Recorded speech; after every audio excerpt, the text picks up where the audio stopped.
Tanda-tanda infeksi dapat berupa rasa sakit dari lokasi sayatan dan semakin parah seiring berjalannya waktu.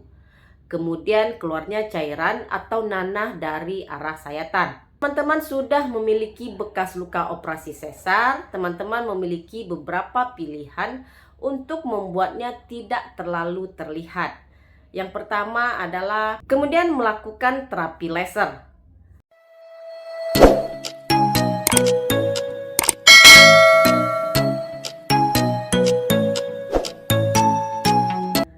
Ada dua jenis sayatan yang dapat digunakan oleh dokter kandungan selama operasi sesar, yakni sayatan secara vertikal dan sayatan secara horizontal. Kedua sayatan tersebut sama-sama berpotensi meninggalkan bekas luka, tetapi bekas luka akan terlihat berbeda tergantung pada arahnya. Sayatan secara vertikal dikenal juga dengan sayatan klasik. Sayatan secara vertikal lebih umum terjadi pada operasi sesar darurat karena prosesnya tentunya lebih cepat.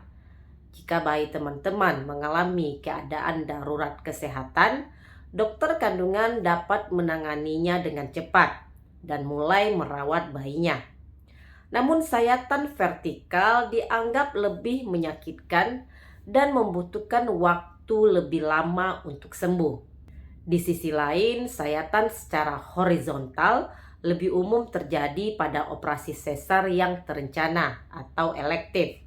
Sayatan horizontal juga dikenal dengan sayatan Van den Steel atau sayatan bikini. Sayatan ini berada di bagian bawah tubuh, tepatnya di atas area kemaluan. Banyak ibu-ibu lebih suka sayatan horizontal karena lebih mudah disembunyikan dan tidak terlalu sakit dibandingkan dengan sayatan secara vertikal. Operasi sesar tentunya merupakan golongan operasi besar. Dokter kandungan tidak hanya perlu membuat sayatan di perut, tetapi juga akan membuat sayatan di rahim untuk mengeluarkan bayi teman-teman. Seperti operasi besar lainnya, operasi sesar dapat mempengaruhi kesehatan teman-teman selama berminggu-minggu dan juga berbulan-bulan setelahnya. Setelah operasi sesar, kalian harus memperhatikan beberapa hal. Yang pertama adalah infeksi. Semua jenis operasi dapat terinfeksi tanpa perawatan yang tepat. Menjaga lokasi sayatan tetap bersih dan terlindungi dapat membantu teman-teman terhindar dari risiko infeksi. Tanda-tanda infeksi dapat berupa rasa sakit dari lokasi sayatan dan semakin parah seiring berjalannya waktu. Kemudian keluarnya cairan atau nanah dari arah sayatan. Lalu bisa mengalami demam lebih dari 38 derajat Celcius. Kemudian mengalami kemerahan pada area sayatan. Masalah yang kedua adalah terjadinya kerusakan saraf. Baik sayatan secara horizontal maupun secara vertikal, ini akan melibatkan pemotongan beberapa saraf di bagian perut. Saat teman-teman sembuh, teman-teman mungkin akan merasakan seperti area perut mati rasa.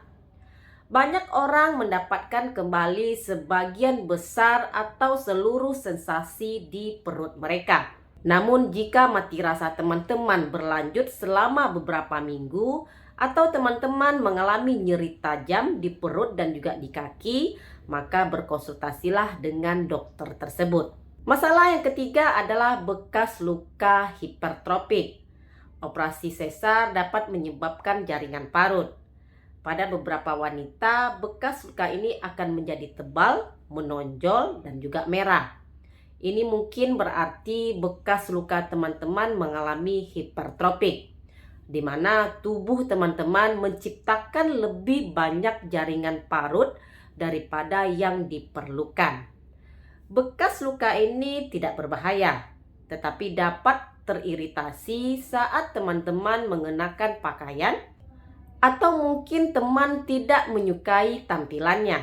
Jika teman-teman sudah memiliki bekas luka operasi sesar, teman-teman memiliki beberapa pilihan untuk membuatnya tidak terlalu terlihat. Yang pertama adalah perawatan menggunakan silikon. silikon telah terbukti membantu mengurangi tampilan bekas luka seiring berjalannya waktu. Gunakan gel silikon atau lembaran silikon pada bekas luka dapat membantu luka teman-teman memecah jaringan parut yang tidak sedap untuk dilihat. Kemudian suntikan steroid.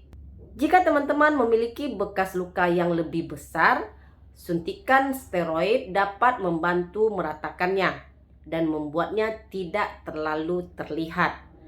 Dokter mungkin menyarankan suntikan steroid setiap bulan, sehingga teman-teman bisa mendapatkan tampilan yang diinginkan. Kemudian melakukan terapi laser.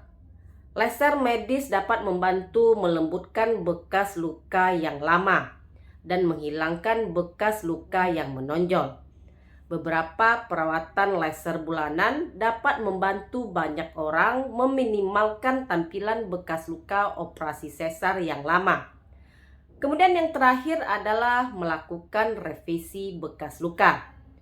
Jika teman-teman memiliki bekas luka operasi besar yang tidak berhasil diatasi dengan perawatan lain, maka revisi luka bisa dilakukan. Kemudian bagaimana cara melakukan perawatan bekas luka operasi sesar? Tubuh setiap orang tentunya akan berbeda-beda. Sebagian orang cenderung mengalami bekas luka yang lebih parah setelah cedera atau tindakan operasi. Namun dengan perawatan yang tepat, teman-teman dapat memberikan peluang yang lebih baik untuk meminimalkan bekas luka. Pertama adalah dengan menjaga kebersihan. Selalu ikuti petunjuk dokter untuk merawat sayatan. Jika terjadi infeksi, maka kondisi ini tidak hanya membahayakan kesehatan, tetapi juga dapat memperparah jaringan parut. Menjaga kebersihan area tersebut dan ikuti petunjuk untuk mengganti balutan dan juga merawat jahitan. Kemudian jangan tekan sayatan dengan gerakan memukul atau memutar. Karena dengan memberikan tekanan yang kuat pada area sayatan akan membuat sembuh lebih lambat dan berpotensi meninggalkan bekas luka lebih parah. Luangkanlah waktu untuk beristirahat dan biarkanlah semuanya pulih sebelum teman-teman kembali ke rutinitas harian. Kemudian lakukanlah perawatan pada tubuh, tetap terhidrasi, dan konsumsilah makanan sehat pasca dilakukannya tindakan operasi sesar. Demikian video saya kali ini, semoga bermanfaat. Jangan lupa untuk di like, komen, dan di subscribe. Dukung channel ini agar lebih berkembang, jadi saya lebih bersemangat dalam mengupload video kesehatan lainnya. Stay healthy. Assalamualaikum.